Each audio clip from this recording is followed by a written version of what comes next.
Ayman Khan here for Seconds Out. Pleasure to be joined by boxing great Andy Lee, boxing mind as well, Andy Lee, and that's no exaggeration. Andy, how you doing, sir? Good, how are you? Yeah, all the better for me speaking to yourself. Paddy Donovan in the ring, the real deal Paddy Donovan. How have you assessed his progression through his career coming into Saturday night? A bit stop and start. He's steadily improving, but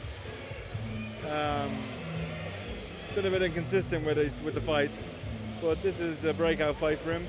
Danny Ball, who's 13-1, the English champion. It's Paddy's first 10-round fight, and they're going for the WBA Intercontinental title. And if he looks good in this, it'll be a statement, and he's ready for it. Is that what you're looking for? Look, we're in a social media generation and age where you have to create highlights, you have to create knockouts. Are you looking for that scintillating finish to keep his name in people's mouths, to keep pushing him up the ladder? Yeah, listen, it doesn't always happen, but there is huge pressure on people now to get that highlight reel knockout, or winning this day is not good enough, even though it should be. Being like this, these are two evenly matched kids. Paddy's 11-0, he's 13-1, and he only lost to the British champion. So it's no, you know what I mean? It's a 50-50 fight, but winning it, just winning it, is not enough these days, which is sad to say. But Paddy's ready, and Paddy's a puncher, so all going well, he can get a knockout. Do you see much of your style, you as a boxer, in Paddy? I think I had a bit more craft, a bit more patience, more setting up and dressing up, where Paddy's more explosive, more three-dimensional than me, more unorthodox than me. I think Paddy's has more natural talent than I have, certainly. Maybe not in the reading of a fight, but it's definitely in the physical sense and genetical sense, he's much more talented than me. Speaking of physical, it was a physical, grueling fight between Katie Taylor and Chantelle Cameron the first time round. Katie Taylor's looking to win the rematch. It was close on the judges' scorecards, but for people in the industry, they said it was maybe a wider decision for Chantelle Cameron. What does Katie Taylor have to do to turn the result around to get the victory this Saturday? She has to use her feet, try to control the fight, not get caught on the ropes and in the corners, which she did a lot of. Ring generalship in terms of controlling where the fight's fought and when the fight's fought. Plus, being a little bit stronger on the inside. Knowing how to clinch as well. Clinching is a great tactic in boxing, but doesn't get used. But I had the first fight 6-4. So it's not really much in it, you know, it's a round or two. So a little of improvement and Katie can win. Now, you have to imagine that Cameron's going to improve and be well up for it. I haven't done it once already, so it's a really great fight, tough fight to call. Obviously, I want Katie Taylor to win, but Cameron's a great champion too. Regardless of the result, do you feel that there's more for Katie to achieve, more attention for her to fight on, regardless of what happens? Yeah, it's her decision whenever she calls it a day. Like if she was to win this, it'll be one of the greatest turnarounds in boxing, really, I think. Just at this stage of Katie Taylor's career, the way people are not giving her much of a chance. If she can turn this around, someone up to a little bit more of that greatness that she's shown so many times, it'll be a tremendous result. But I think win or lose, her legacy is cemented. She's an all-time great. Up to the heavyweight division, your child Joseph Parker takes on Deontay Wilder in a very interesting matchup. A lot of people will be saying that Wilder's got the edge here with the knockout power here, but Joseph Parker is in with a shout here in the fight. How do you break down the fight for Parker to get the victory against Wilder? Well, I'm not going to reveal anything. Sorry, Amir, but I know what Joseph has to do to win.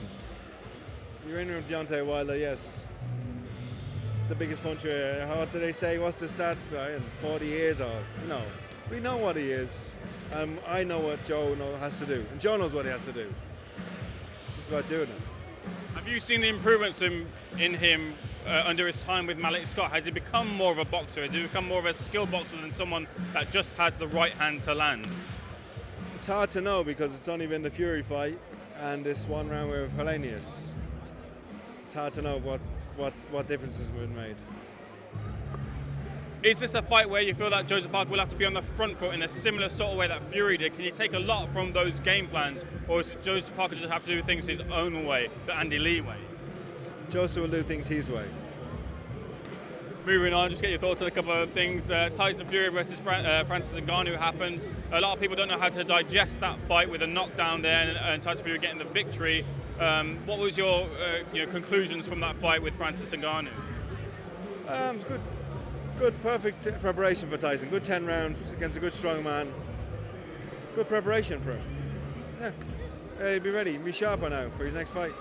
The mind games have started between him and Usyk now. Have you got a winner for the start of the mind games? And could you break down the fight with Usyk as well too? A lot of people talking about this being a difference of physicality. Tyson being a taller, stronger fighter, but Usyk maybe having the more skill for pound. Is that the correct assessment of the fight for you? No, I think Tyson's more skilled. Tyson's got better footwork. Tyson's taller. Maybe Usyk might have an edge in speed now, this version of Tyson, being the lighter man, but in most departments Tyson has him outgunned. Tactics will be a big thing in the fight. And Tyson's a great boxing mind, he'll figure him out, he knows what he's doing. Do you see a weakness to the body for Usyk? You can't depend on anything. You got to prepare for a guy who's 100% strong, and you can't be preparing to go to the body and hoping it's going to pay off. And Tyson has said to me many times, I'm not even going to go to the body. I'm going to knock him out to the head. I want to get your fighters' thoughts on when a fighter comes towards the end of the career, they start having little things not be as sharp as they used to, not be as fast as they used to, not be as strong maybe as they used to. Some people in the industry, credible people in the industry, are saying that maybe Tyson Fury's legs have gone because of what happened in the Ngannou fight. Is that possible? Is that what we saw, or is that just a fight that happened and won't have a consequence in the Usyk fight? I think I know the reasons why, but I'm not making any excuse with Tyson. He fought a big, strong man and he got knocked down, but he got up and won like he always does. Trust me, he'll be a lot better for the next fight because of it. Get your thoughts on one other fight, that being Anthony Joshua versus Otto Wallen. A lot of people saying this is a real tricky clash for Anthony Joshua. Could end up on a result of a defeat here if he's not taking Otto Wallen seriously. Did you break down that fight? Do you feel there's that tricky element to the bit of jeopardy for Joshua? Yeah, it's a tough fight. Otto's very solid, very good fundamentals. One of Otto's greatest strengths is his cornerman too, Joey Gamache. Great boxing mind. So it is very losable fight, very fight he could lose, but also a fight he could just look good in as well. Like these heavyweights, there's not much in it. You know what I mean? They're all evenly matched, and one punch makes the difference. It's not like they could fight 5 times and it could be 3-2. And with Joseph and Wilder, but on the night, whoever lands their shots and takes their chance, that's who'll win.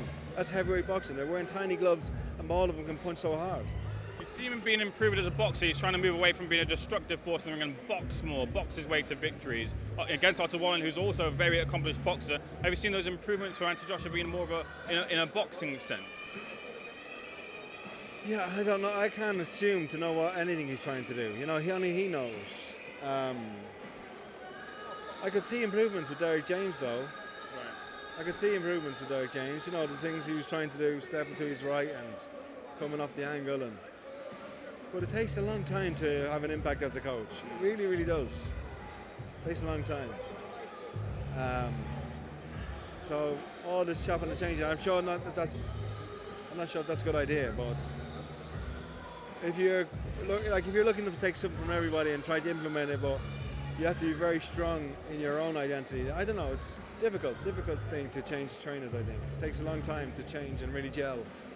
You're just touching on that a little bit there. He's moved to Ben Davison. Do you think that might be a good fit with him? Do you think it might be not enough time really to implement any true changes? Yeah, but Ben's a very good coach. And having him will be an asset to Joshua, definitely. Experience at championship level is a big thing, and Ben's got that experience now. So I think having Ben there, just to have Ben seems to be a good strategist. Have a strategy, have a game plan, and that can only benefit Joshua. Does he beat Otto Wallen? Like I said, heavyweight boxing, it only takes one punch. So all these fights are very hard to call. I don't know. Otto Wallen's a very good fighter. Very good fighter. I think it's an even fight.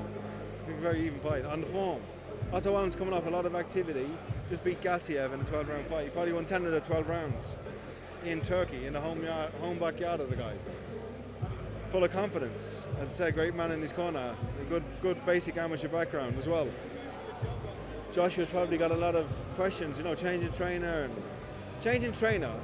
Even though they're improving you, they create a lot of doubts because they're showing you things you don't do well. They're trying to improve you at things you don't do well.